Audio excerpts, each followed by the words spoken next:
Bonjour chers téléspectateurs et auditeurs, je vous remercie d'être câblés sur la chaîne Portail de l'entrepreneuriat et des affaires. Aujourd'hui, nous sommes dans la rubrique Café des entrepreneurs où nous aborderons un nouveau thème, un thème important, un thème crucial pour la création d'entreprises. Si vous avez aimé notre chaîne, veuillez vous abonner pour recevoir des notifications de nouvelles publications.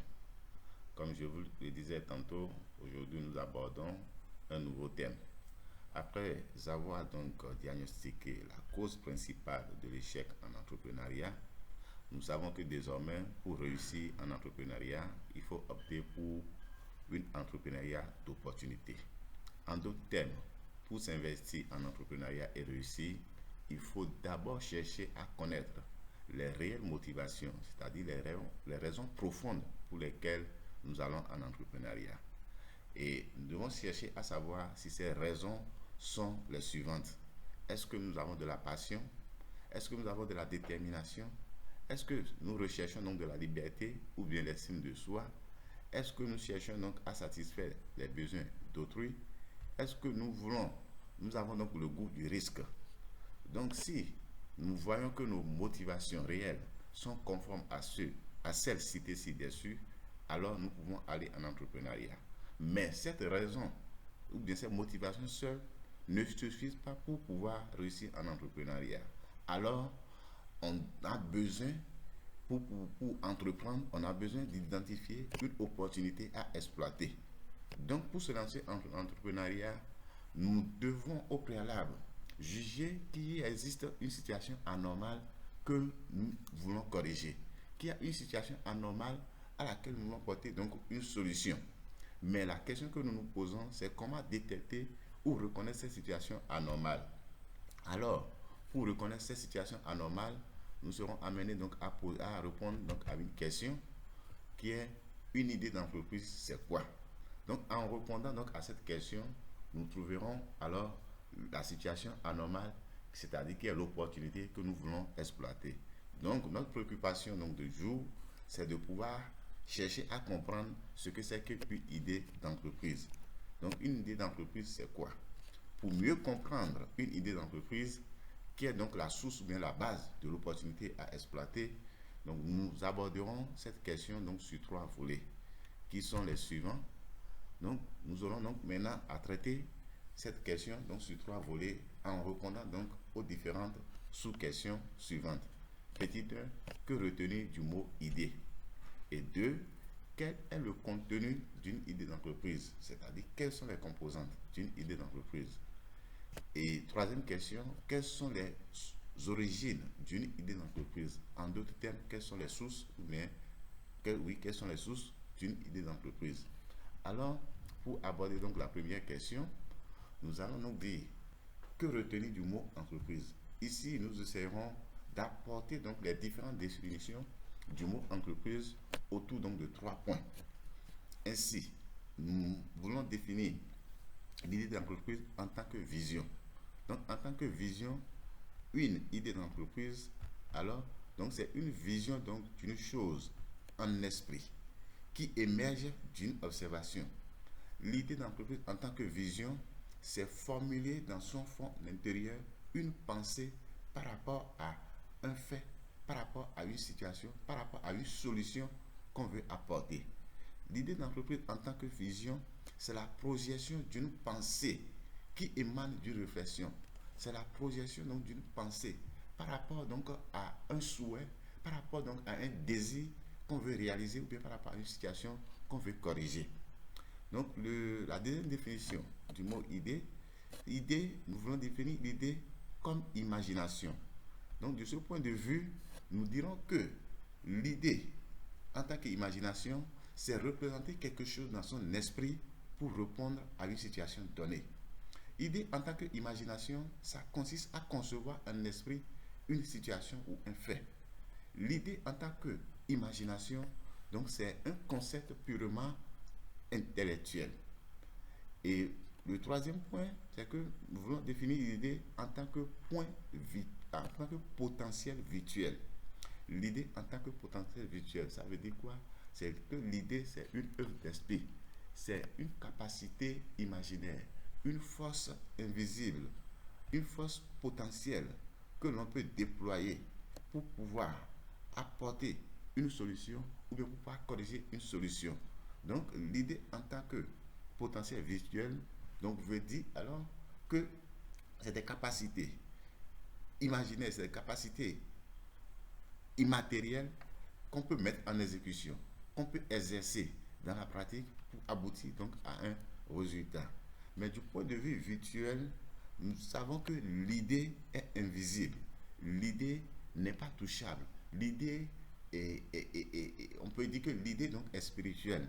Et c'est à ce niveau que Platon nous dit que l'idée, c'est ce qui appartient au monde de l'intelligible et qui seul possède la perfection éternelle et la réalité absolue. Donc, ce disant, Platon est en train de nous faire comprendre que l'idée, prise donc dans son état immatériel, dans son état invisible, est appréciée comme une bonne idée. Donc, parce que la perfection n'est pas donc de ce monde. Donc, l'idée étant dans le monde virtuel, dans le monde invisible, on peut donc la qualifier de bonne idée d'un seul coup. Mais ce que nous devons constater, ce que nous devons garder, c'est que l'idée en elle-même n'a pas de valeur. L'idée est appréciée. L'idée donc est évaluée. L'idée donc est jugée à partir donc de sa réalisation. Donc c'est la mise en exécution de l'idée qui permet alors d'apprécier, de juger de l'importance donc de l'idée. Et ce disant, qu'est-ce que nous pouvons alors retenir de façon simple et concrète comme définition de mot idée? Alors, nous dirons que le mot idée, selon donc Gauthier Girard, avoir une idée d'entreprise, c'est savoir apporter quelque chose aux autres tout en se rémunérant via une activité commerciale. En d'autres termes, c'est quoi? L'idée, c'est un savoir. L'idée, c'est une connaissance. L'idée, donc, c'est une compétence qu'on met au service des autres pour leur apporter des solutions. Et de ce fait, en apportant des solutions aux autres, on tire l'intérêt, on tire de profit soi-même, on gagne soi-même. Voilà donc ce que nous pouvons garder donc de la définition du mot idée. Mais le mot idée, tel qu'il est défini, a un contenu que nous devons alors donc préciser. Et pour préciser ce contenu, nous irons donc à la question numéro 2 pour aborder donc le contenu du mot idée. Et la question numéro 2, c'est de répondre à la préoccupation suivante: quel est le contenu du mot idée? Toute idée d'entreprise a un contenu qui mérite d'être clarifié. Malgré que l'idée soit invisible, malgré que l'idée, on ne peut pas toucher l'idée, elle est en rapport avec certaines préoccupations dans le réel qu'il faut préciser. Donc l'idée d'entreprise doit faire apparaître de façon concrète certains éléments. Ainsi, une idée d'entreprise est en relation donc avec le besoin à satisfaire. C'est-à-dire, l'idée d'entreprise doit correspondre à un besoin identifié que l'on cherche donc à satisfaire. L'idée d'entreprise doit être alors en relation ou bien doit faire apparaître le produit ou le service à réaliser. Donc, une idée d'entreprise doit correspondre à un produit ou bien à un service qu'on doit mettre en place pour satisfaire donc le besoin qui est identifié. Donc, le troisième élément du contenu donc d'une idée d'entreprise, c'est qu'une idée d'entreprise existe pour satisfaire certaines personnes, pour satisfaire des personnes qui ont manifesté donc le désir.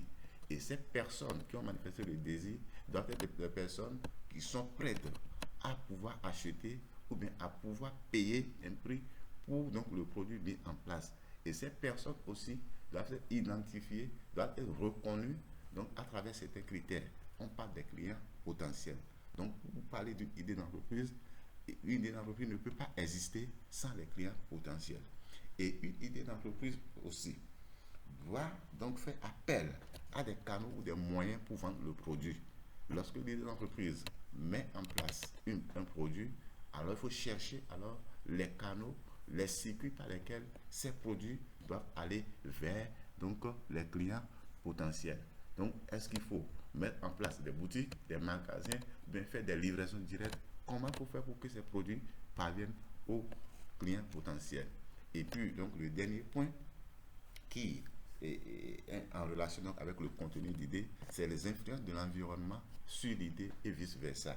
Donc, lorsque nous parlons d'une idée d'entreprise, cette idée doit être mise en œuvre dans un environnement. Donc, nous devons chercher à savoir que quel est l'impact de l'environnement sur la mise en œuvre de cette idée et qu'est-ce que aussi cette idée peut apporter comme effet négatif sur l'environnement dans lequel elle sera mise en œuvre. En d'autres termes, lorsque je veux mettre en place une scierie et que j'ai l'idée d'implanter une scierie dans une zone où à la longue les forêts vont disparaître ou bien il y aura déboisement, quelle alternative alors je dois chercher? Parce que dès qu'il y aura déboisement, mon entreprise, mais mon idée d'entreprise va prendre un coup. Quelle alors alternative je dois chercher? Et de la même manière, lorsque je vais implanter un poulailler dans une agglomération, alors je dois chercher à savoir quel impact ou bien quel effet négatif, quel dégâts ce poulailler peut causer donc à mon voisinage. Et de ce fait, je dois prendre donc les dispositions nécessaires. Donc voilà les 5 éléments qui matérialisent, ou bien, oui, qui matérialisent une idée d'entreprise. Et lorsque nous voulons chercher à mettre en œuvre une idée d'entreprise, ces 5 éléments doivent être réunis pour que l'idée soit qualifiée donc d'une idée d'entreprise. Voilà donc le contenu du mot idée d'entreprise. Après avoir défini donc le contenu d'une idée d'entreprise, il importe maintenant de préciser où on peut trouver une idée d'entreprise. Donc cela va nous amener à aborder donc la troisième question. Quelles sont les origines d'une idée d'entreprise? L'idée d'entreprise prend ses origines de 3 sources, à savoir l'environnement immédiat, l'environnement professionnel, les documents, les organismes économiques et certaines activités. Lorsque nous parlons d'environnement immédiat, c'est les amis avec qui nous sommes dans le quartier, c'est les parents avec qui nous sommes dans la maison, c'est les amis donc de bureau, c'est les amis des restos, des cafés avec qui nous discutons, avec qui nous dialoguons et qui posent donc leurs préoccupations. Nous devons alors écouter et faire attention, observer alors nos amis avec qui nous discutons pour pouvoir déceler et détecter les besoins que ces personnes donc expriment. Voilà ce que nous appelons l'environnement immédiat. L'environnement professionnel, c'est notre milieu donc de travail que nous fréquentons tous les jours. Et les expériences et les acquis que nous avons sur le plan professionnel peuvent nous amener à avoir des idées. Et c'est ainsi que lorsque nous sommes dans une structure et que nous constatons que la satisfaction des clients n'est pas totale, cela peut nous susciter donc des idées. De la même manière, les relations de notre structure avec nos partenaires, et si nous détectons que la manière dont nos partenaires nous traitent, ou de la manière dont nous sommes en relation avec ces partenaires, que cela porte donc des couacs, cela porte donc des insuffisances, cela peut nous amener également à avoir donc des idées. Les discussions avec d'autres professionnels qui exposent leurs projets ou qui exposent leurs difficultés sont des sources d'inspiration pour nous pour avoir donc des idées. Et le troisième point, les documents. Si nous parlons donc des documents, c'est des revues économiques, c'est des journaux, des magazines d'affaires que nous lisons, que nous consultons, qui nous permettent d'avoir des idées. Les organismes économiques, en fait, ce sont donc les structures économiques, c'est-à-dire les chambres de commerce, les ministères de commerce, les ministères de l'économie, du développement, tout endroit où nous pouvons aller constituer, où nous pouvons aller consulter des données économiques, des statistiques économiques, là où nous pouvons trouver les bandes de données par rapport donc à l'économie pour pouvoir s'inspirer, pour avoir une idée de comment se passent donc les affaires et trouver donc des idées pour créer notre activité. Et aussi, parlant donc des organismes économiques, il y a des personnes, ressources, des personnes qui interviennent dans certains organismes qui sont en relation donc, avec l'économie. À savoir, par exemple, au niveau des assurances, nous avons les assureurs, les banques, nous avons les banquiers, et au niveau donc, des hommes de loi, nous avons donc les notaires qui sont des personnes ressources qui interviennent donc au niveau des organismes économiques. En s'approchant de ces personnes, en prenant conseil auprès de ces personnes, nous pouvons toutefois aussi avoir donc, des idées. Et le dernier aspect donc, de ce troisième point, c'est certaines activités. Oui, il y a certaines activités que nous pouvons mener et qui constituent des sources d'inspiration pour nous. À savoir, par exemple, la visite donc, des expositions, la visite donc, des foires, la participation donc, à des colloques, donc les voyages, donc sont des activités que nous pouvons mener pour avoir donc des sources, pour avoir donc des inspirations, pour avoir des idées et entreprendre. Donc voilà ce que nous pouvons dire par rapport aux sources d'inspiration. Et pour terminer donc la présentation de ce jour, pour finir, nous pouvons donc dire qu'une idée découle d'un problème, de son environnement, d'un problème ou bien d'une situation que l'on a détectée anormale et que l'on cherche à corriger. Et une idée, alors, est issue aussi donc des documents ou bien de certaines activités auxquelles l'on participe.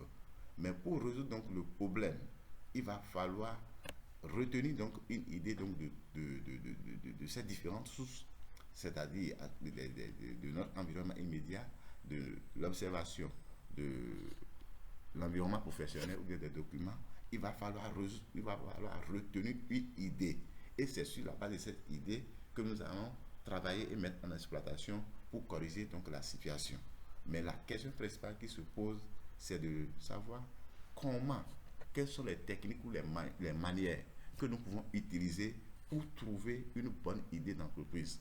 Donc, la réponse à cette question sera donnée dans les prochaines publications.